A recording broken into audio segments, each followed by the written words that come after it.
विश्वास में उन्नति करना,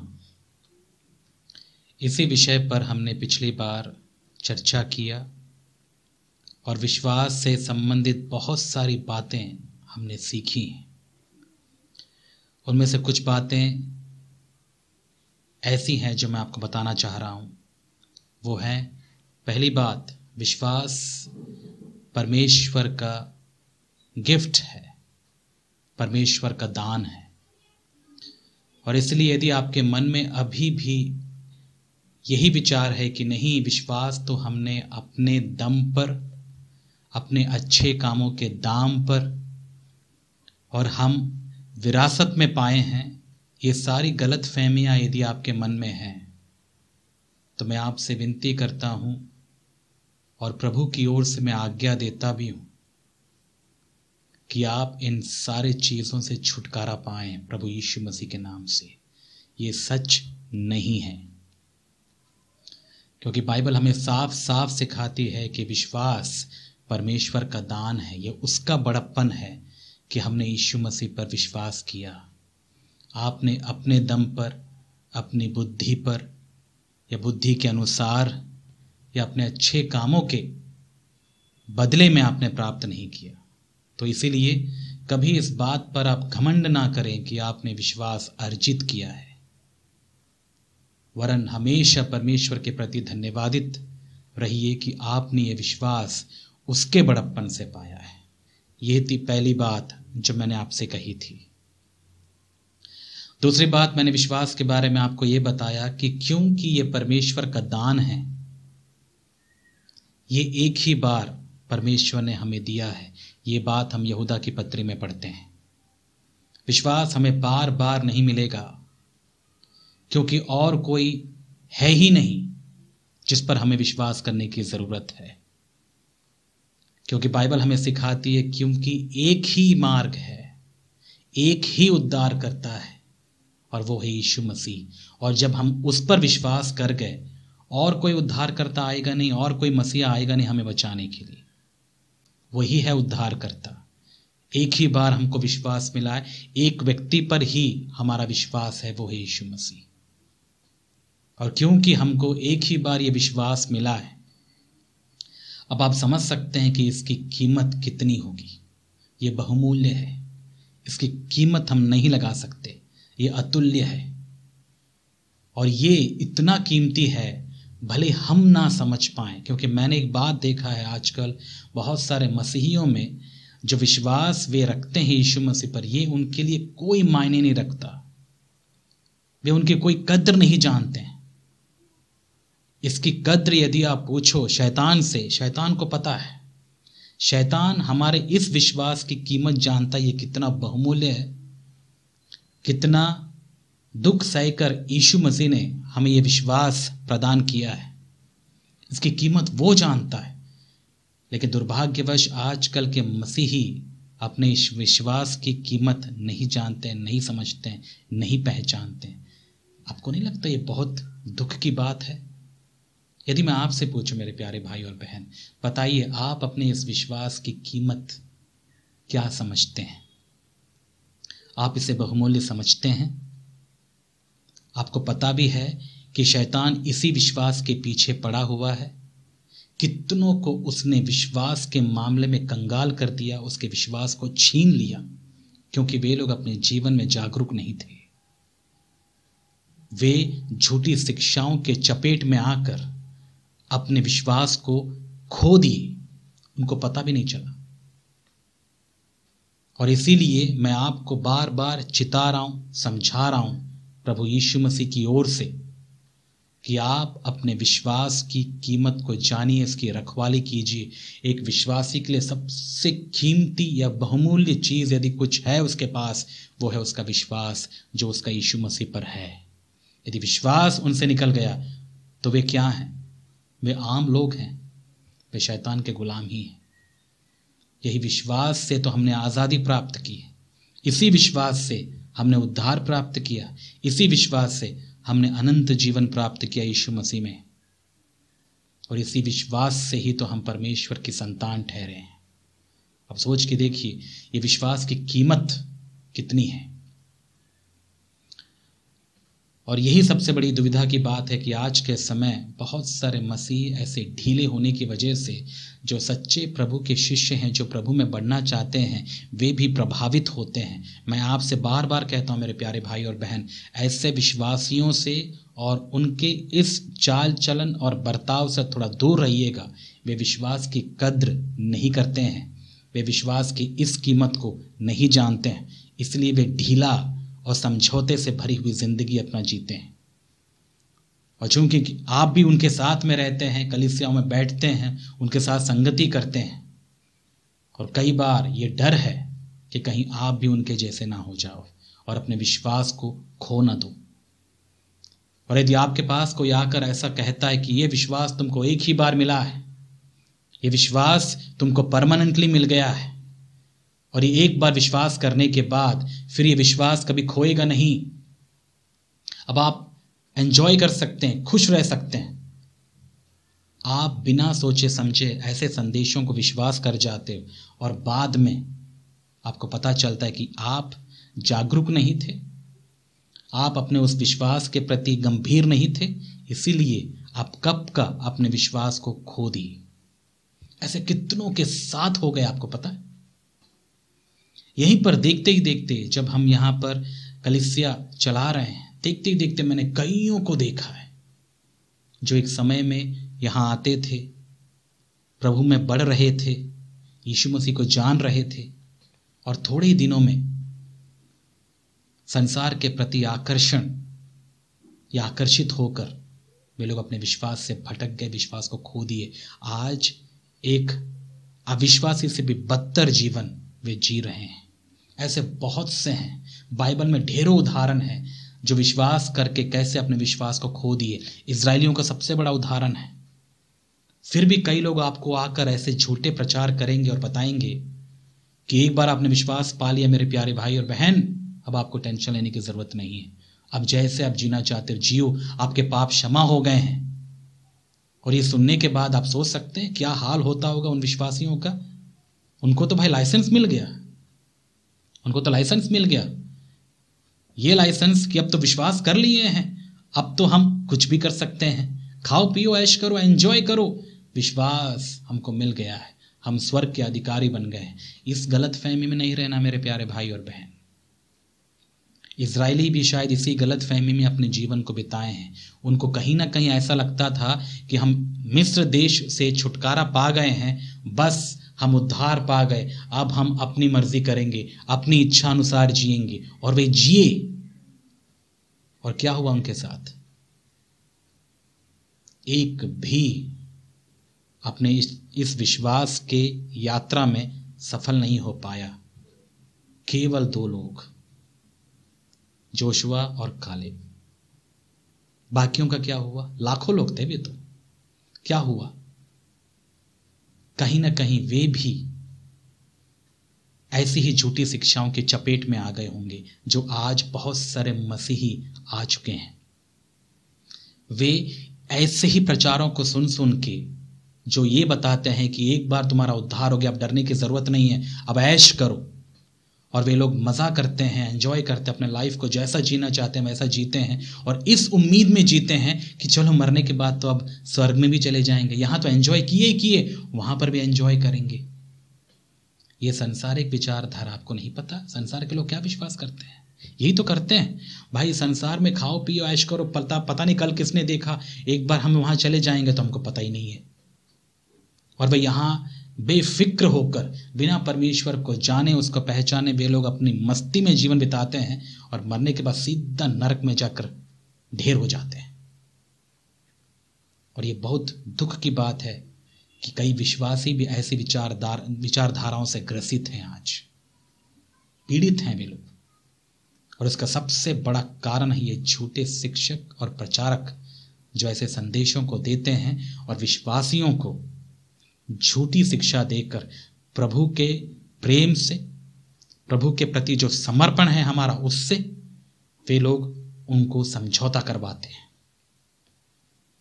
ऐसों का परमेश्वर क्या करेगा? हम यहूदा के पत्र में पढ़ चुके हैं। इनका दंड टलता नहीं। भले ये प्रचारक जो हैं ये जो शिक्षक हैं, जो ऐसे प्रचार करते हैं, वे लोग बहुतायत से फूल रहे होंगे, फल रहे होंगे। हर एक कसाई खाने में रहने वाला जानवर फूलता फलता है, इसका मतलब ये नहीं कि वो आशीषित है।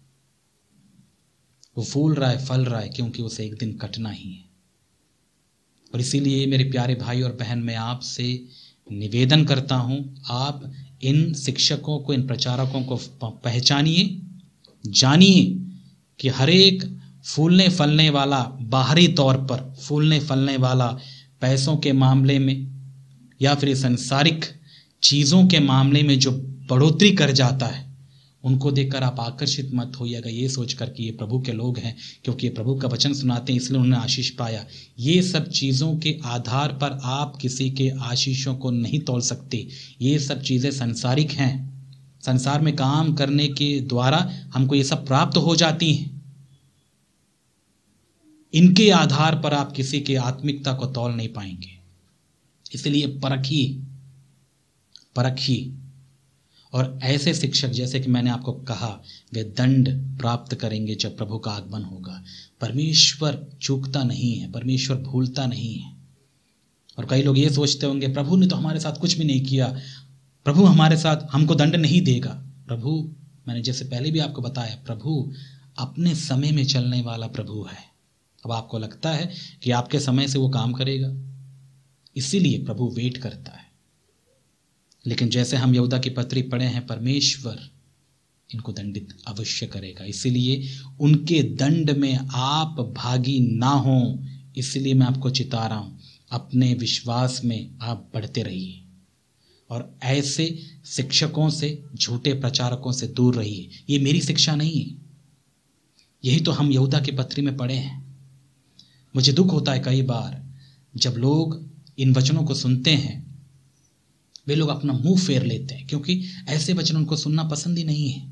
और यही तो इस जमाने की सबसे दुखित करने वाली बात है। उन मसीहों को देखकर ऐसा लगता है कि वे प्रभु से प्रेम रखने वाले नहीं हैं, वे अपने ऐशो आराम में जीने वाले हैं, कंफर्टेबल लाइफ में जीना चाहते हैं। इसलिए ऐसे संदेशों को वे लोग पसंद नहीं करते हैं, जैसे कि मैंने अपने मन से ही बताया। हम बाइबल का अध्ययन कर रहे हैं मेरे प्यारे भाई और बहन, हम बाइबल की बातों को पढ़ रहे हैं, यहाँ जैसे लिखा है वैसे ही हम विश्वास करना चाहते हैं। मसालेदार भाषा या मसालेदार चीज़ें हम नहीं पढ़ रहे हैं जैसे कई लोग करते हैं। बड़े ही अच्छे से, बड़ी सुंदर तरीके से वे लोग पेश करते हैं, जबकि वे समझ नहीं पाते कि हमको सच का प्रचार करना होता है, जैसा है वैसा ही। और यदि आपको भी ये वचन तीखे लगते हैं, ठोकर खिलाते हैं, तो मैं आपसे सीधे सीधे कह देता हूँ, आप कहीं ना कहीं अपने विश्वास में भटक गए। यदि आप प्रभु से प्रेम रखने वाले होते तो ये वचन आपको कभी भी ऐसे दुखित नहीं करते जैसे संसार के लोगों को दुखित करता है। संसार के लोग कभी सच नहीं सुनना चाहते हैं, क्योंकि उनके लिए उनका ऐशो आराम ही सब कुछ होता है। इसलिए आपके साथ ऐसा ना हो मेरे प्यारे भाई और बहन। विश्वास में उन्नति करने के विषय में हमने ये बातें सीखी। विश्वास क्या है, विश्वास से संबंधित कुछ बातें हमने सीखी। अब आगे बढ़ने से पहले मैं आपसे एक और सवाल करना चाहूँगा। एक बात बताइए, सच बताइएगा, मुझे बताने की ज़रूरत नहीं, आप जानते हैं। अपने आप से एक बात पूछिए, क्या आप सच में विश्वास में बढ़ रहे हैं? क्या आप सच में अपने विश्वास में बढ़ रहे हैं? पता है मैंने ये सवाल आपसे क्यों किया? क्योंकि मैंने बहुत सारे ऐसे विश्वासियों को देखा है जो 20 साल से, 30 साल से, 35 साल से, 40 साल से विश्वासी हैं, लेकिन आज भी उनकी जो सोच है अविश्वासी से भी बदतर है। वे सोचते ही अविश्वासी जैसा है, उनकी बोली जो है अविश्वासी से भी बदतर है, उनके काम करने का जो ढंग है अविश्वासी से भी बदतर है। लेकिन वे आपको चर्च में मिलेंगे, वे बाइबल भी पढ़ेंगे, प्रार्थना भी करने वाले होंगे, हर एक कलीसिया के गतिविधियों में वे लोग भाग लेने वाले होंगे, लेकिन उनकी सोच को यदि आप देखो, उनकी बोली को यदि आप देखो, उनके समझ को यदि आप देखो, उनके चलने उठने बैठने इन बातों को यदि आप देखो, तो आप सोचेंगे ये सच में विश्वासी है? लगता नहीं। और यदि आप सच में गंभीर हैं अपने विश्वास के प्रति, तो आप इन बातों को नजरअंदाज नहीं कर सकते, क्योंकि ये सच है, ये सच है। और ऐसे विश्वासियों को देखकर मुझे बहुत दुख होता है और कभी कभी बहुत गुस्सा भी आता है कि ये 30 साल तक कर क्या रहे थे कलीसियाओं में। 20 साल तक वे लोग चर्च जाते थे, बाइबल पढ़ते थे, वचन को सीखते थे, हर एक कलीसिया के गतिविधियों में भाग लेते थे, तो अभी भी इनकी सोच कितनी घटिया है, संसारिक है। क्यों? कैसे? क्या हो गया? कैसे? आपको देखकर कैसा लगता है मेरे प्यारे भाई बहन? बताइए। ऐसे विश्वासियों को देखकर आपको बहुत प्रोत्साहन मिलता है? आपको ये नहीं पता कि शैतान सबसे ज्यादा हमें निराश ऐसे विश्वासियों के जीवनों को दिखाकर करता है? मैं आपको सच बताऊं, जहां भी मैं जाता हूं, 100 में से मुझे एक भी यदि मिल जाए ना, जो सच में प्रभु से प्रेम रखने वाला है, मेरा दिल आनंद से भर जाए। बहुत उम्मीद करता हूं मैं कि प्रभु कोई तो हो जो आपसे प्रेम रखने वाला हो। इतनी बड़ी निराशा का हमको सामना करना पड़ता है, विशेष करके मैं झेलता हूं, क्योंकि मुझे मिलते ही नहीं है ऐसे लोग, बहुत मुश्किल से, जो सच में प्रभु से प्रेम रखने वाले हैं। आज के समय में हर एक विश्वासी समझौता करने वाले, अपने आप को प्रेम करने वाले, खुद पर विश्वास करने वाले और खुद के बारे में सोचने वाले ही तो हैं। वे कभी प्रभु के बारे में नहीं सोचते। और सबसे बड़ा सबूत है उनकी प्रार्थनाएं। ये सबसे बड़ा सबूत है। कई लोगों के जीवनों को यदि आप देखें, आप सच में जानना चाहते हैं वे कैसे हैं, उनकी प्रार्थनाओं को गौर करो। आप देखो, एक संसारिक व्यक्ति हमेशा संसारिक चीजों को मांगेगा। पता, एक समय था जब नया नया प्रभु में आया था, उस समय मुझे भी बहुत कुछ नहीं पता था, लेकिन हाँ, इस बात का मुझे पूरा आश्वासन था कि प्रभु ने मेरे जीवन में काम किया है, मैंने प्रभु को जाना है। अब वही है, प्रभु को मैं जान तो गया, लेकिन मुझे अब बढ़ना था अपने विश्वास में, और मैं कुछ विश्वासियों के झुंड में आ गया। और वहां पर आने के बाद, उनके जीवनों को देखने के बाद ठोकर पे ठोकर लगना शुरू हुआ। मुझे समझ में नहीं आया, यही है विश्वास? ऐसा ही होता है विश्वासी? यही है मसीह जीवन क्या? और बहुत ऐसे लोगों के बीच में रहकर मैं बहुत ज्यादा दुखित हुआ, और मैं समझ गया, नहीं, इनके आधार पर मैं अपना जीवन नहीं जी सकता। तब प्रभु ने मुझे सिखाया कि मुझे देख, मेरे वचन को देख, मेरे वचन को पढ़, और मुझे देखकर मेरा अनुसरण कर, तब तो कभी ठोकर नहीं खाएगा। तब मैंने ठान लिया, मुझे इन विश्वासियों से, ऐसे समझौता करने विश्वासियों से मुझे कोई लेना देना नहीं है। वे अपना हिसाब देंगे, मुझे अपना हिसाब देना है, मुझे प्रभु के पीछे चलना है। वे क्या कर रहे हैं, कैसे कर रहे हैं, मुझे इनसे कोई मतलब नहीं। और बहुत दुखित होता था जब मैं ऐसे लोग के बीच में रहता था, तब उन दिनों में, क्योंकि मैं भी नया नया था, बहुत सारी चीजें मुझे भी प्रार्थना करने के बारे में बताया जाता था कि ऐसे प्रार्थना करना चाहिए, वैसे प्रार्थना करना चाहिए। और मैंने प्रार्थना किया, क्या इसके लिए, उसके लिए, ऐसा वैसा, प्रभु ये दे वो दे। आपने कभी देखा है लोगों को जब वे प्रार्थना करते हैं, उनका मतलब, उनको लगता ही है प्रार्थना करने का मतलब है मांगना, बस प्रार्थना का मतलब मांगना। पता नहीं वे लोग क्या सोचते हैं, क्या समझते हैं। यदि आप उनके जीवनों को जाके देखो, चलो प्रार्थना करते हैं और प्रार्थना में मांगते ही रहते हैं वे लोग। मांगना गलत है? बिल्कुल नहीं। लेकिन मांग क्या रहे हैं मेरे प्यारे भाई और बहन?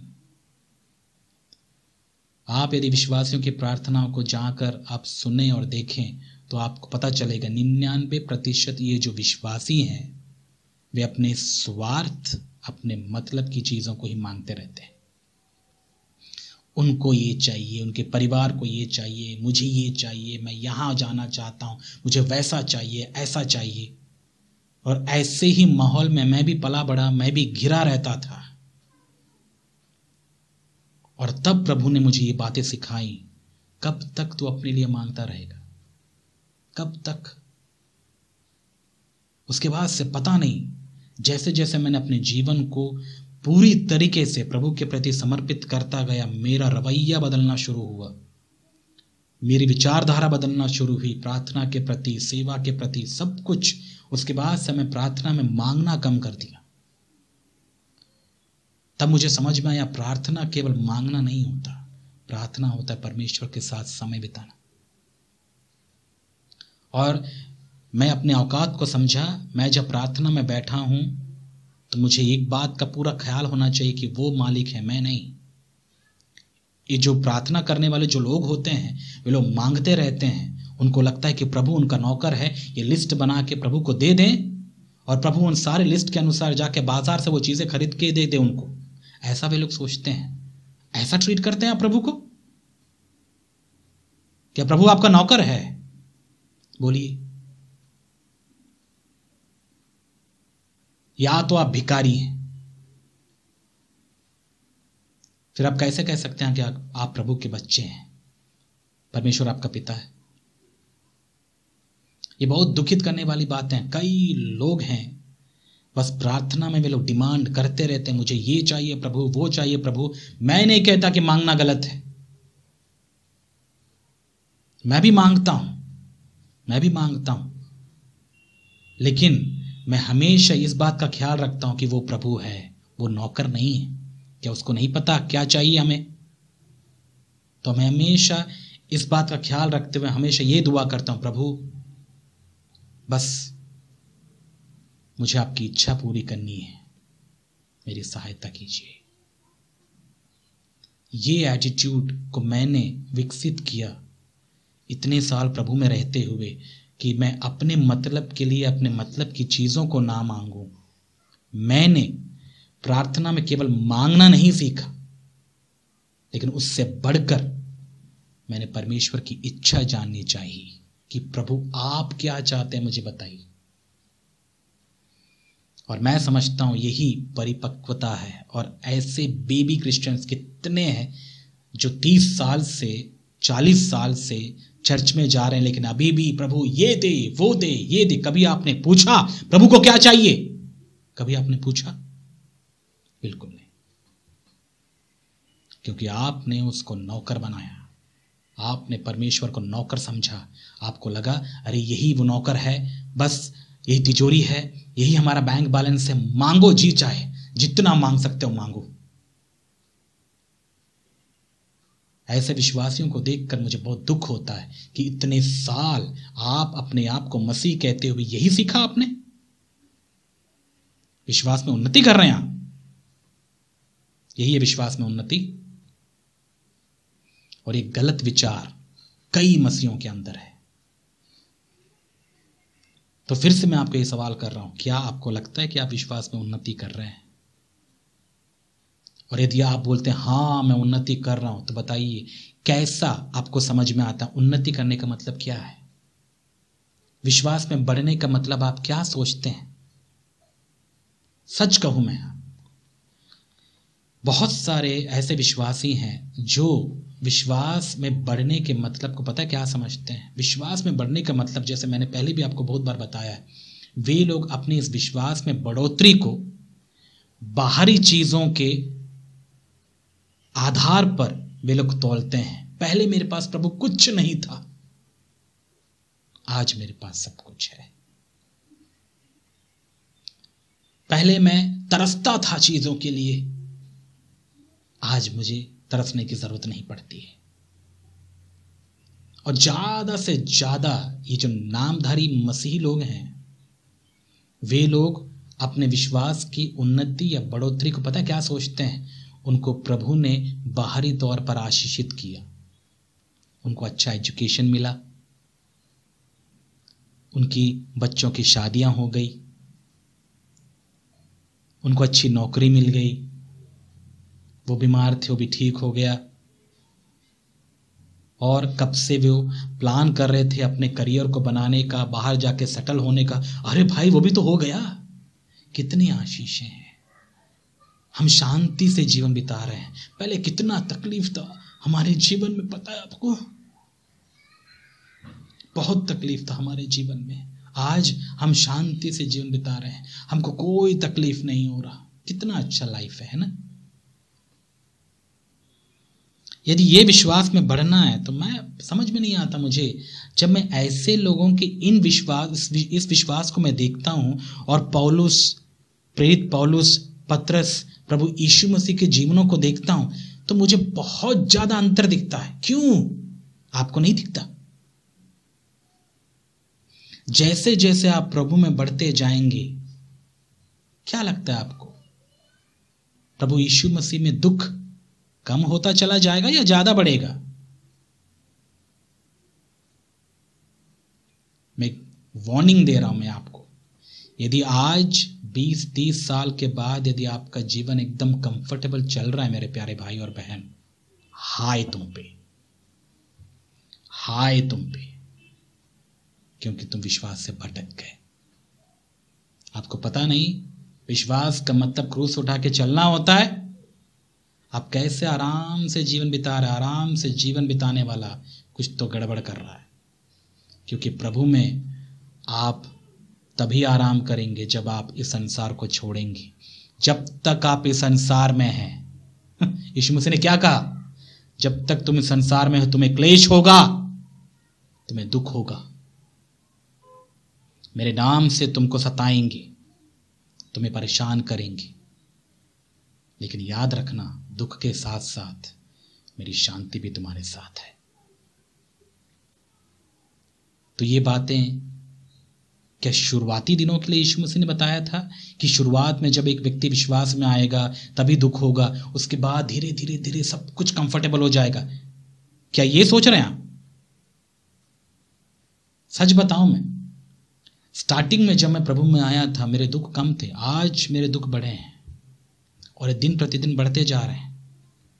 लेकिन प्रभु का धन्यवाद हो, जितना दुख बढ़ रहा है उतने ही मेरे अंदर शांति भी है, क्योंकि मुझे पता है कि मैं अपनी इच्छा पूरी नहीं कर रहा हूं, मैं उसके लिए जी रहा हूं, उसका काम कर रहा हूं, उसके लिए बोल रहा हूं। इसीलिए लोग इस संदेश को पसंद नहीं करते हैं। यदि मैं अपने लिए बोलता तो मैं मक्खन लगाता, यदि मैं अपने लिए बोलता तो मैं मसाज करता, क्योंकि मुझे अपनी सेवा पता चल गई कि मुझे प्रभु के लिए बोलना है। तो मुझे अब इसकी कोई परवाह नहीं कि लोग सुनते हैं या नहीं सुनते हैं, क्या वो चाहते हैं मुझे या नहीं चाहते, मुझे इससे क्या।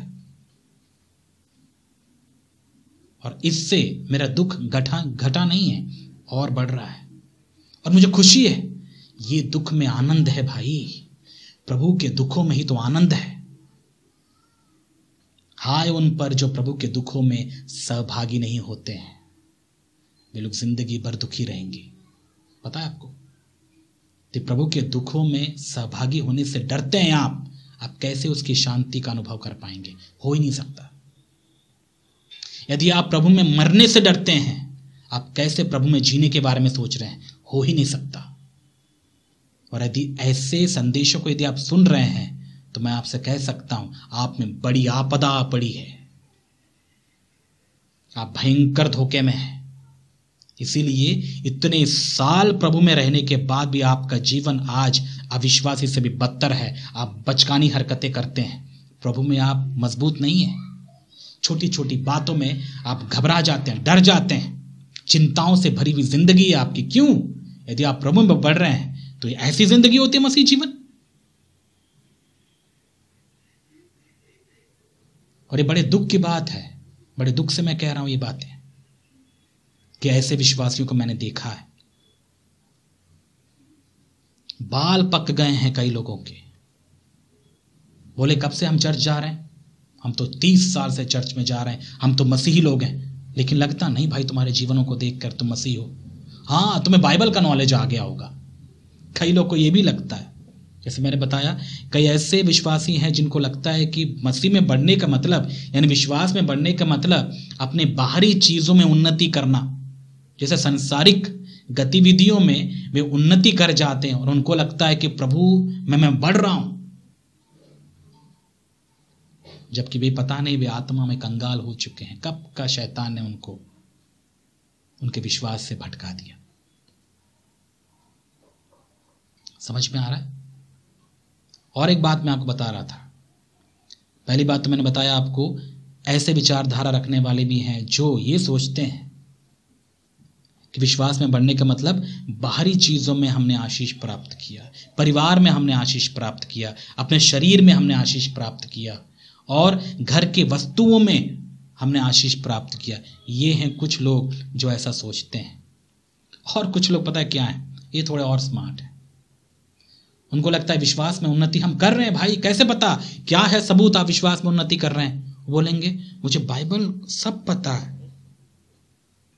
मैं बाइबल खूब पढ़ता हूं, बाइबल कॉलेज भी करके आया हूं मैं। डिग्री के बारे में मत पूछो आप,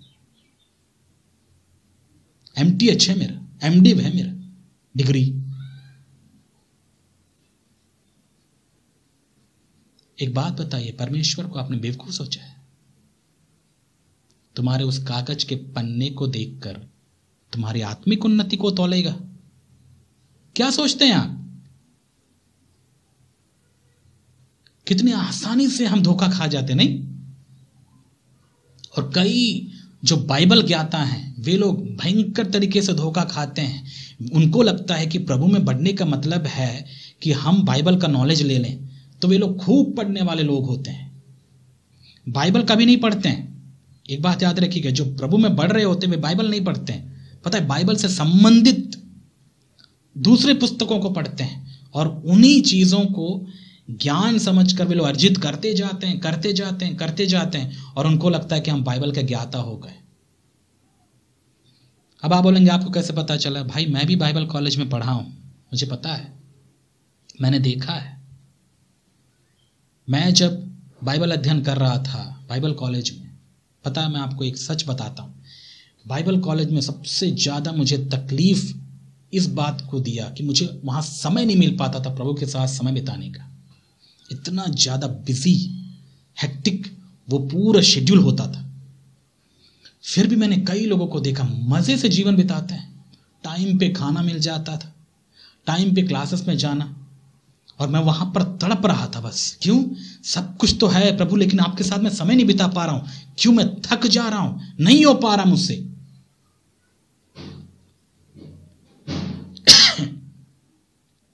तब मैंने एक बात देखा, बहुत सारे जो वहां पर प्रभु के वचन को सीखने आए थे, क्या सीखने आए थे? प्रभु के वचन को। लेकिन वे ज्यादा से ज्यादा जिन पुस्तकों को पढ़ते थे वो बाइबल से संबंधित थी और बाहरी चीजों का नॉलेज देने वाली थी। और कई बार हाँ, बाइबल से रिलेटेड होते हुए भी बाइबल को कैसे पढ़ना, ये सब चीजों का नॉलेज या जानकारी वो पुस्तकें देती थी। लेकिन बड़ा दुख होता था उनको देखकर कि वे कभी बाइबल खुद नहीं पढ़ते थे। जिस किताब का वे लोग ज्ञान ले रहे हैं उस किताब को छोड़कर उससे संबंधित अन्य किताबों को वे लोग पढ़ते जाते थे और वहां से नॉलेज लेके उनको लगता था कि हम बाइबल का ज्ञाता हो गए हैं। क्या वो पुस्तकें पढ़ना गलत है? मैं नहीं सोचता। ठीक है, अच्छा पढ़िए, आप पुस्तकें पढ़ रहे हैं, बाइबल से संबंधित पुस्तकें पढ़ रहे हैं, लेकिन भाई आप उन पुस्तकों को पढ़ने के लिए इतना समय निकाल रहे हो, लेकिन आप जिसके बारे में पढ़ना चाह रहे हो आप उस पुस्तक को क्यों नहीं पढ़ रहे हैं? उस पुस्तक को आप क्यों नहीं पढ़ पा रहे हो? आपको लगता है परमेश्वर बाहरी पुस्तकों से आपसे बात करेगा? परमेश्वर आपको अपने वचन से बात करेगा, वो है बाइबल। ये है परमेश्वर का वचन। तो उन दिनों में मैं बहुत ही तकलीफ में से गया वहां पर। मैं ये बात इसलिए बता रहा हूं, यदि आप में से कोई बाइबल का अध्ययन करने के लिए कॉलेज में जाता है या जा रहा है, मैं आपसे कहना चाहता हूं, मैं आपको एक सजेशन देता हूं। यदि आप बाइबल कॉलेज में बाइबल पढ़ने जाते हैं या फिर वहां सेवा से संबंधित आपको जानकारी लेना चाहते हैं या लेने जा रहे हैं, याद रखिएगा आपका व्यक्तिगत रिश्ता परमेश्वर के साथ, यदि आपने उसके साथ समझौता कर दिया, सब कुछ व्यर्थ हो जाएगा। प्रभु को जो समय आपको देना था वो आपको अवश्य देना है। ऐसे परिस्थिति में बाइबल कॉलेज में रहते हुए मैंने पता एक बात समझ लिया, ऐसे में मैं मर जाऊंगा। मैं ये सारी चीज़ों का नॉलेज तो मैं ले लूंगा, लेकिन यदि मैं प्रभु के साथ, प्रभु के वचन के साथ समय नहीं बिताया, ये सब कुछ व्यर्थ हो जाएगा, मेरी जान चली जाएगी। इसलिए मैं क्या करता था, सबसे इंपॉर्टेंट टाइम जो वहां होता था स्टडी का, उस स्टडी टाइम पे मैंने हमेशा बाइबल पढ़ा है। जब मैं देखता था कि सारे बच्चे उस हॉल में, लाइब्रेरी में अन्य पुस्तकें पढ़ रहे हैं, अपने असाइनमेंट्स कर रहे हैं, कोई ये कर रहा है, कोई वो कर रहा है, मैं किसी कोने में जाकर बैठ जाता था और वहां जाकर बाइबल निकाल के अकेले प्रभु के साथ समय बिताता था। और परमेश्वर ने मुझे उन दिनों में बहुत सारी बातें सिखाई जो मैं कभी जान नहीं पाया। ऐसे मैंने अपने आप को जिंदा रखा प्रभु में, क्योंकि मुझे समझ में आ गया, बिना वचन पढ़े, प्रभु के साथ बिना समय बिताए आप मर जाओगे, आप मर जाओगे। ये है भाई प्रभु का नॉलेज लेने का मतलब। प्रभु के साथ समय बिताना ही तो परमेश्वर का ज्ञान प्राप्त करना है। प्रभु के साथ समय नहीं बिता रहे आप दुनिया भर की चीजें पढ़ पढ़ के आपको लगता है कि आप ज्ञानी हो और विश्वास में बढ़ रहे हो। यह है विश्वास में बढ़ना? यह धोखा है, धोखा है। पिछली बार आप कब प्रभु के साथ समय बिताए थे, आपको कुछ याद है? अब आप बोलेंगे नहीं, मैंने वो पुस्तकें पढ़ी। मैंने कई ऐसे झूठे ज्ञानियों को देखा है जो बाइबल के ज्ञान का वे लोग ढिंढोरा पीटते हैं। उनके पास लगता है कि बहुत डिग्रियां हैं और उनको बहुत कुछ पता है बाइबल के बारे में। हाँ, वे पुस्तकों के बारे में पढ़ते रहते हैं, ये चर्च हिस्ट्री, वो चर्च हिस्ट्री, उसमें ऐसा है, इसमें ऐसा है, सारी जानकारी तुमको है। लेकिन मैं बताऊं, आपको सच बताऊं, फिर भी आप नरक में जाओगे, क्योंकि आपको लगता है ये विश्वास में बढ़ना, ये विश्वास में बढ़ना नहीं है। विश्वास में बढ़ने का मतलब ही प्रभु के साथ समय बिताना। प्रभु में बढ़ने का मतलब उसका रिश्ते में आप कितने मजबूत हो रहे हैं, इसके बारे में आपने क्यों नहीं सोचा? और इसीलिए ऐसे गलत फहमी में मत रहिएगा आप कि आपको लगे मैंने बाइबल का नॉलेज ले लिया है और इसी से तो मैं कह सकता हूं कि मैं विश्वास में बढ़ रहा हूं। यह है विश्वास में बढ़ना? ऐसा लगता है आपको? ऐसे में तो भाई आपके साथी हैं वो फरीसी और सदूकी, उनको बहुत कुछ पता था बाइबल के बारे में, विश्वास में बढ़ रहे थे ये लोग। फिर वो मछुआरे तो कुछ नहीं थे जो यीशु मसीह के साथ थे, उनको तो कुछ भी नहीं पता था, लेकिन विश्वास में कौन बढ़ रहा था? आपको समझ में आ रहा है मैं क्या बताना चाहता हूं?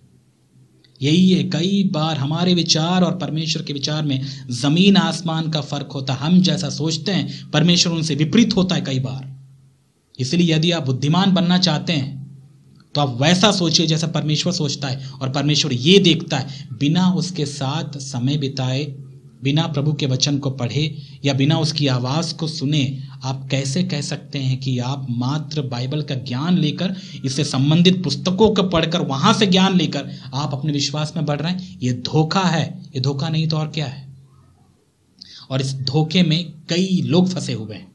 इसलिए भ्रम में नहीं रहिएगा मेरे प्यारे भाई और बहन। यदि आपको लग रहा है बाइबल का नॉलेज लेकर, डिग्रियां हासिल करके आप विश्वास में बढ़ रहे हो और इसको विश्वास में बढ़ना आप कहते हैं, तो आप धोखे में हैं। ये विश्वास में बढ़ना नहीं है, ये भी गलत फहमियां हैं।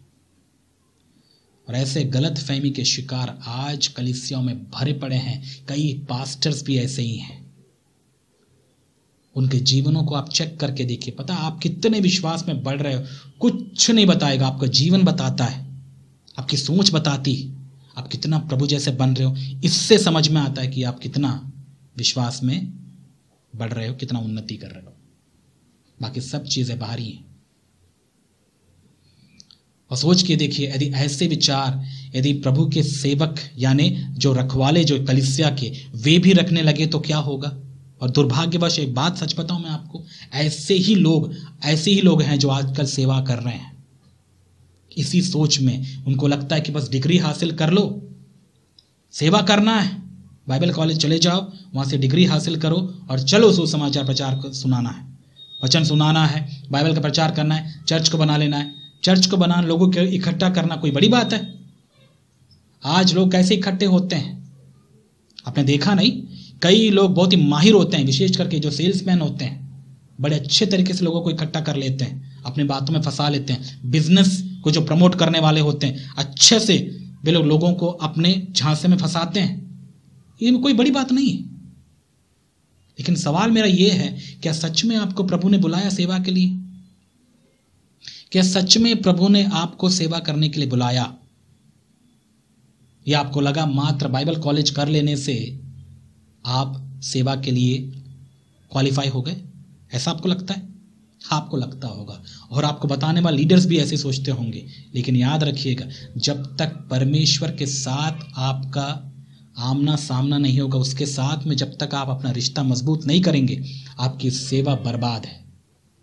भले आपके पास 50 विश्वासी हो या 100 विश्वासी हो, इससे क्या फर्क पड़ता है? यदि ज्यादा विश्वासी रख के आप उन्हें प्रभु के बारे में ना बताकर दुनियादारी की चीजों को बता रहे हैं आप, और उनको आत्मिकता में नहीं बढ़ा पा रहे हैं, याद रखिएगा उन सब का हिसाब प्रभु आपसे लेगा।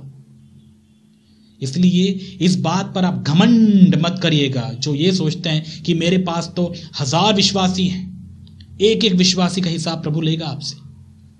तब क्या करेंगे आप? तब क्या करेंगे? है दम? इसीलिए याद रखिए इन बातों को। गलत फहमी में अपनी जिंदगी को मत बिताइए, भ्रम में अपनी जिंदगी को मत बताइए। सच को जानिए प्रभु क्या सोचता है। और यही बात आपको मैं चिता रहा हूं बार बार, इससे विश्वास में बढ़ना मत कहिए। ये नहीं है विश्वास में बढ़ना। नॉलेज अच्छी बात है, बाइबल का आपने नॉलेज लिया, बहुत अच्छी बात है, लेकिन इसको यदि आप बोलते हैं विश्वास में बढ़ना, ये नहीं है।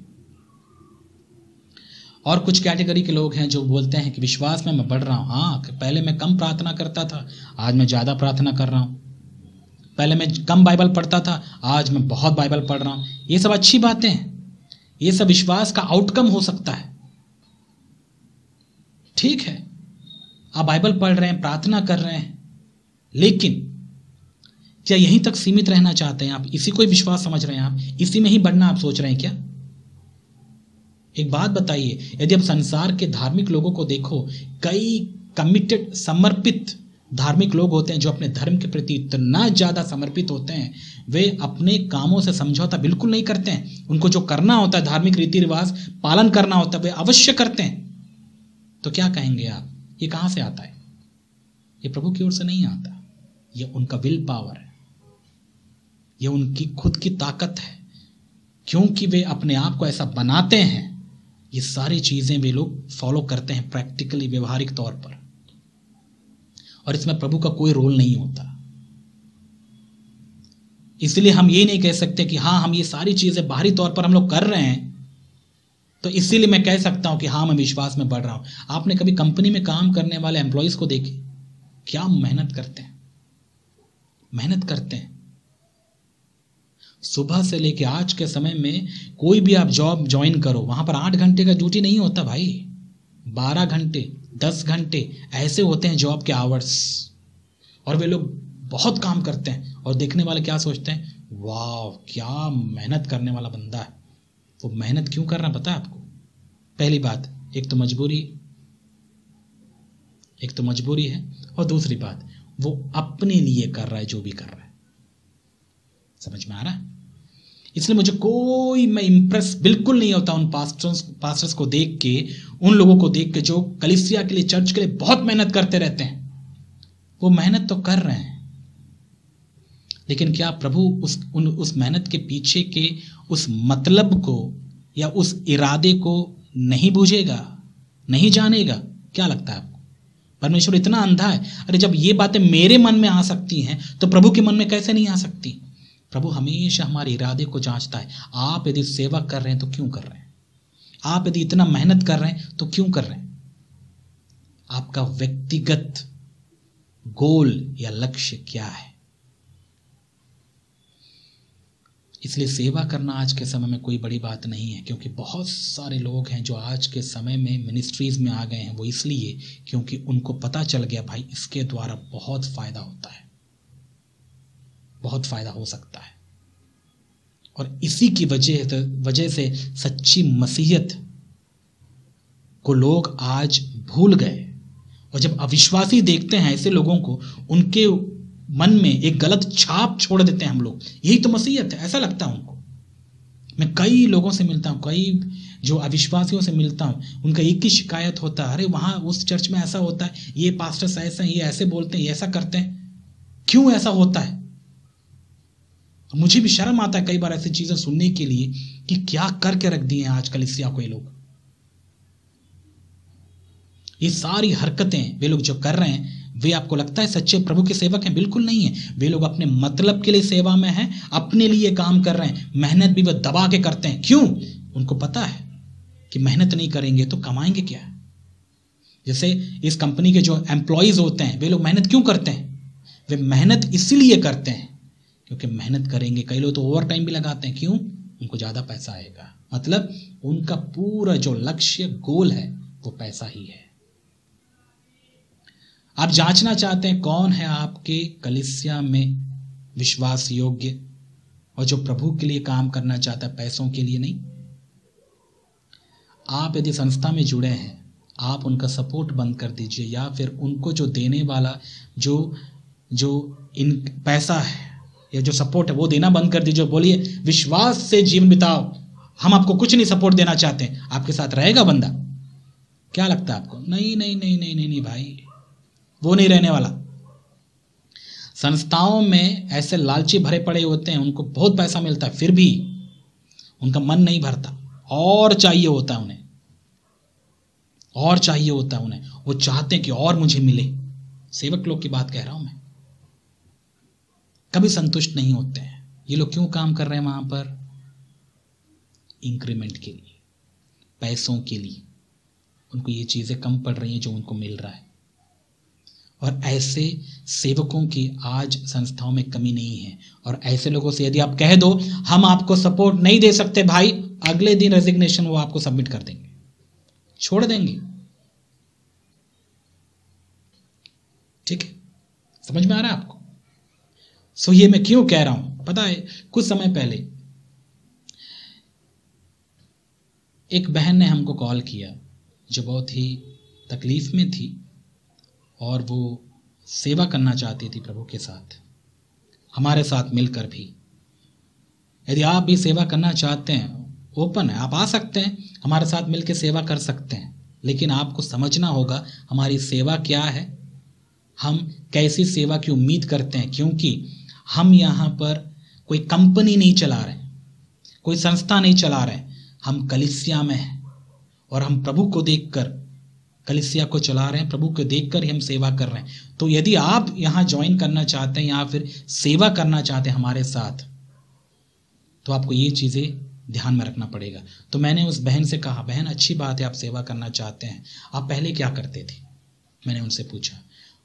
उस बहन ने बताया कि हाँ, मैं उस कलीसिया में काम कर रही थी और इतने साल तक मैंने वहाँ पर काम किया, लेकिन अब वो कलीसिया जो है, अभी वहाँ उनके पास सपोर्ट आना बंद हो गया। अब वो मुझे जो मंथली सपोर्ट था वो नहीं दे पा रहे हैं। सपोर्ट का मतलब जो भी खर्चा था उनकी ज़रूरत के हिसाब से वो नहीं मिल पा रहा। अब मैं चाहती हूँ कि मैं कहीं और जुड़ जाऊं और कहीं मैं जाकर सेवा करूं। तो वो मुझसे पूछ रहे थे क्या मैं आपके साथ जुड़ सकती हूँ? लेकिन मैंने कहा हाँ अवश्य आप जुड़ सकते हैं, लेकिन याद रखिएगा मैं काम करता हूँ, काम करने के द्वारा अपने परिवार को चलाता हूँ, प्लस उसी इनकम से मैं सेवा भी कर रहा हूँ। आपको भी ऐसे ही करना पड़ेगा यदि आप मेरे साथ या हमारे साथ मिलकर काम करना चाहते हैं। तो क्या आप तैयार हैं? पता, ये बातें सुनकर उस बहन के होश उड़ गए। बोली मैंने तो सोचा था कि मुझे यहां से सपोर्ट मिलेगा। तब मेरे दिमाग में बात आया, यदि ऐसी एक बहन है तो सोचो कितने भाई भी होंगे, कितने लोग होंगे जो आज संस्थाओं में सेवा के नाम पे आते हैं। दरअसल वे सेवा के नाम पे नहीं आते हैं, नाम तो सेवा का होता है, लेकिन वो आते हैं अपने काम के लिए। प्रभु की सेवा करने वाला सपोर्ट की चिंता नहीं करता।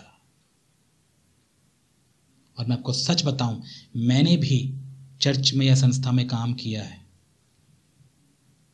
मुझे भी सपोर्ट वहां से मिला है, लेकिन मैं कभी भी उसकी लालच में मैंने काम नहीं किया। ये मेरी गवाही है।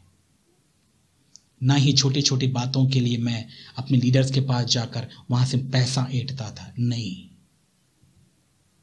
कभी नहीं। मुझे मिलता या नहीं मिलता तो भी मैं वहां काम करता।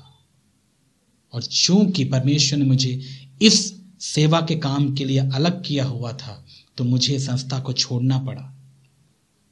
और आज मैं जो सेवा मुझे मिली है उसको मैं ईमानदारी से कर पा रहा हूं। कैसे? मैं काम कर रहा हूं, काम करके जो प्रभु मुझे दे रहा है उससे परिवार भी चला पा रहा हूं, और उसी के द्वारा मैं सेवा का काम भी कर पा रहा हूं।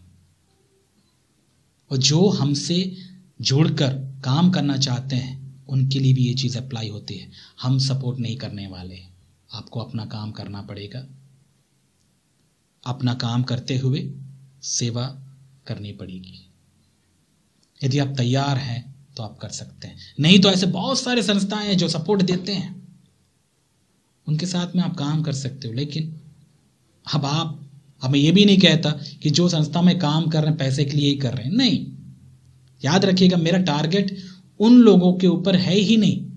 कई बार लोग गलत समझते हैं, मैं बोल किसी और के बारे में रहा होता हूं, लेकिन लोग वो अपने ऊपर लेके बोलते हैं, अरे हम तो नहीं करते। मैंने आपको बोला ही नहीं भाई।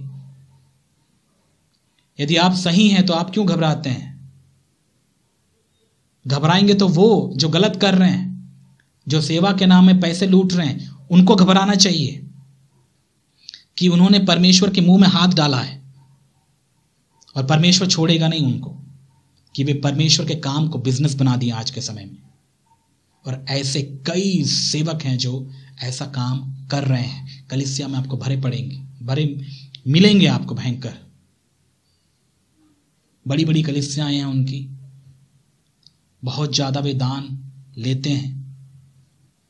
मिलता है वो तो अलग ही, उनका डिमांड भी करते हैं, भाई ये दान है, वो दान है, ये दो, अभी ये आ रहा है, वो आ रहा है, इसके उपलक्ष्य में अब तुमको भेंट देना पड़ेगा, ये वो दुनिया भर की चीजें मांगते ही रहते हैं वे लोग कलीसियाओं से। मैं इसके सख्त खिलाफ रहता हूं, क्योंकि मैं समझता हूं प्रभु का सेवक भिखारी नहीं है, उसे मांगने की जरूरत नहीं पड़ेगी। क्या कलीसिया के लोगों को नहीं पता कि सेवक की जरूरतें होती हैं? क्या कलीसिया के लोगों को नहीं पता कि सेवक का भी परिवार है? प्रभु से प्रेम रखने वाले कलीसिया के लोग जो होंगे वो आपको बिना बताए देंगे। पास्टर, मैं आपसे कह रहा हूं, जो सेवा करने वाले आपसे मैं कह रहा हूं, आपको बोलने की जरूरत नहीं पड़ेगी। कई लोग खुद ही प्रभु से प्रेरित होकर आपकी सहायता करेंगे। लेकिन यदि आप भीख मांगने वाले हैं तो मैं आपसे कह सकता हूं, मैं आपको ठप्पा लगा दूं, आप प्रभु के द्वारा बुलाए गए नहीं, क्योंकि प्रभु के सेवक भीख नहीं मांगते हैं। समझ में आ रहा है मैं क्यों बता रहा हूं ये सारी बातें? ये बात बताने के लिए कि कई लोगों को इस गलतफहमी में, मतलब कई लोग अपने इस गलतफहमी में जीवन बिताते हैं कि सेवा करते हुए या सेवा में यदि वो बढ़ रहे हैं तो वे विश्वास में बढ़ रहे हैं। ऐसा नहीं है। लेकिन एक बात और भी है, जो लोग प्रभु के विश्वास में बढ़ रहे हैं प्रभु उनको आशीषित करता भी है। इसीलिए मैं आपसे एक बात कहना चाहता हूं मेरे प्यारे भाई और बहन, आप चीजों को परखना सीखिए, परखिए। आप कोई पुराने नियम के लोग नहीं हैं जो बिना आत्मा के वे लोग जी रहे थे। आप तो नए नियम के लोग हैं, ऐसा कहते हैं आप, राइट? तो पवित्र आत्मा आपके अंदर है ना, तो आप क्यों चीजों को नहीं परख पाते हैं? परखिए। विश्वास में उन्नति करना क्या है? मैंने कई उदाहरण दिए, कई गलत फहमियों को मैंने आपके सामने रखा कि लोग प्रभु में या विश्वास में उन्नति करने को क्या क्या समझते हैं। मैंने कुछ बातें आपको बताई हैं। हो सकता है आपके दिमाग में आपको समझ में ना आया हो, लेकिन फिर से आने वाले समय में बार बार दोहराऊंगा, क्योंकि मेरा काम है, मुझे बताना ही है। तो यहूदा इस पत्री में अपनी कलीसिया के लोगों से कहते हैं कि विश्वास में उन्नति करते रहो, विश्वास में उन्नति करते रहो। यही संदेश आपके लिए भी और मेरे लिए भी है कि हमें अपने विश्वास में उन्नति करते रहना है। और फिर से मैं एक और बार आपसे पूछूं, क्या आप अपने विश्वास में उन्नति कर रहे हैं? यदि आप कर रहे हैं तो कैसे आप साबित करेंगे कि आप सच में विश्वास में उन्नति कर रहे हैं? बहुत सारी चीज़ें हैं जो मैं आपको बताना चाहता हूँ, लेकिन समय की वजह से मैं आज आपको नहीं बताऊंगा। याद रखिएगा, अगले भाग में या फिर अगले हफ्ते मैं आपको ये बात बताना चाहूँगा, विश्वास में उन्नति करने का मतलब क्या है और कैसे आप पहचानेंगे कि एक व्यक्ति विश्वास में उन्नति कर रहा है या नहीं कर रहा है। लेकिन उससे पहले आज जो मैंने आपको बातें बताई उस पर आप गौर कीजिए, उस पर आप गंभीरता से गौर कीजिए। और यदि आपको लगता है कि ये सब चीज़ें आपके अंदर भी हैं और आप भी इन चीज़ों से ग्रसित हैं, तो प्रभु के नाम से छुटकारा पाइए। प्रभु से कहिए, प्रभु मुझे इन सारे गलतफहमी से छुटकारा दीजिए, मुझे विश्वास में बढ़ना है।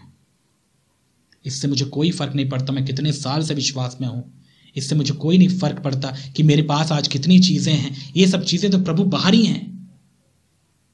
मुझे सच में विश्वास में बढ़ना है, आपके साथ रिश्ते में बढ़ना है। उस विश्वास में जो प्रभु आपने मुझे दिया, मुझे उसमें बढ़ना है। अपने आप से पूछिए, प्रभु से प्रार्थना कीजिए कि प्रभु मुझे विश्वास में बढ़ना है, आप मेरी सहायता करिए, मेरी मदद कीजिए।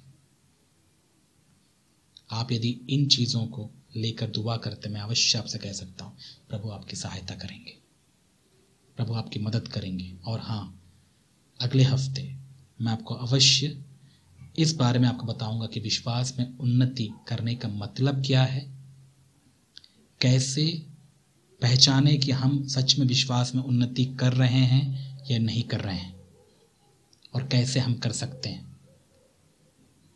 सो प्रभु आपकी सहायता करें।